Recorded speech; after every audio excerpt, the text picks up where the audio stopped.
Well, John, you said it was going to be a tough old game tonight, and it was a defensive battle, wasn't it? It was very tough, yeah, it was very tough indeed. But I'm just a little concerned about the speed of the rucks. I mean, there was some ridiculously slow rucks, and nothing was done about them. And it's a concern to me because it just makes the game stop, start, and slow, and it's not good viewing for any Thunder fans, Bulls fans or Newcastle fans, because it was really slow in that area. Because it's slow in that area, you just can't generate any momentum and you can't really play. So it makes it a slog, and that's what it was. Is that, do you think, it also often suits the opposition to slow the balls down with these sort of situations? Well, that's obviously, yeah. The official not sort of speeding it up. Exactly right. Yes, I mean, I think officials need to be consistent in their application of the laws when it is the ruck. But I certainly, I mean, I've spoken to the referee, and I expressed my feelings that I felt that it was a very, very slow ruck, and it was. I mean, anybody who watched the game will see that. Say these sort of conditions as well, where it sort of becomes a little bit, plodding almost in the way that it becomes. It does, yeah, it does. I mean, you want to see when it's dry and it's fine. You want to see entertaining rugby league and the ball fizzed about, so that you could play a bit of speed in the play. But it was very, like you say, pedestrian with regard to the speed, and I think that's down to the ruck speed. But I may be right, I may be wrong.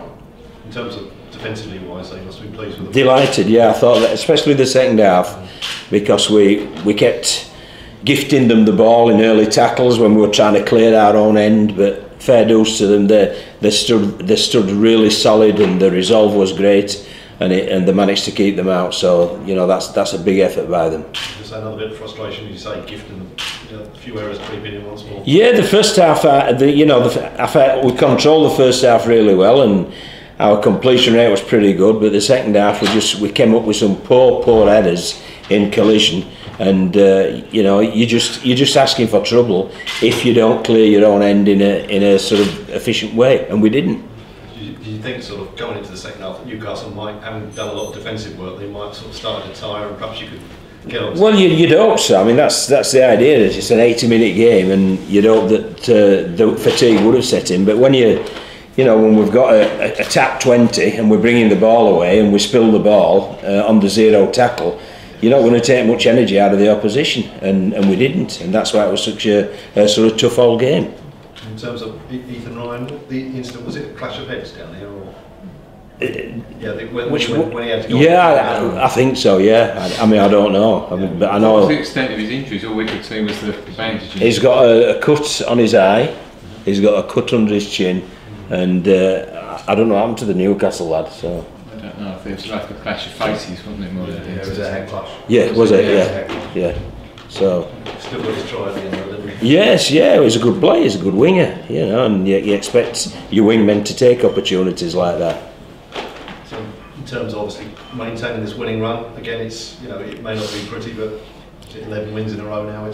Well, you can't say pretty all the time. Sometimes you have to roll your sleeves, and I've just said to the players, I'm delighted we've had to win one like that.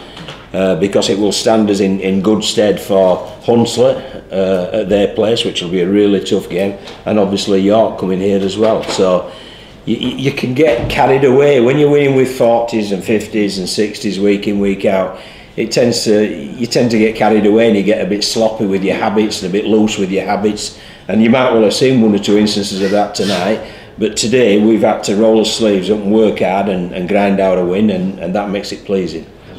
That's twice you played Newcastle, and twice they've made it so as you've had to play to the very end to make sure there is. Well, both games have replicated really when Newcastle played York. I think it was 26-16 up at Newcastle with us and with York, and the score line's the same from last week. So are you surprised that Newcastle well, they're not far adrift? I think they're only 4 points adrift to the past, but they're not higher than they are. Bearing in mind, but there's is it 10 or 11 games left? There's 10 games left, and I would suggest, without being us conceited or anything, they've played the two hardest fixtures in the last 6 days. 5 days. So they've played York and ourselves, and now you may well see them climb up the table. You mentioned that the style of game tonight might help terms of going into Hunslet and York. Yep. Do you think the extra 2 days now you get turned around, given that you played Friday night, will help as well? So long as I stay off the beer when England win tomorrow, yeah. So we'll see how that is. It's a confident prediction. Yeah. They will. I tell you, they don't win. You don't win competitions by default, Kear. You win them.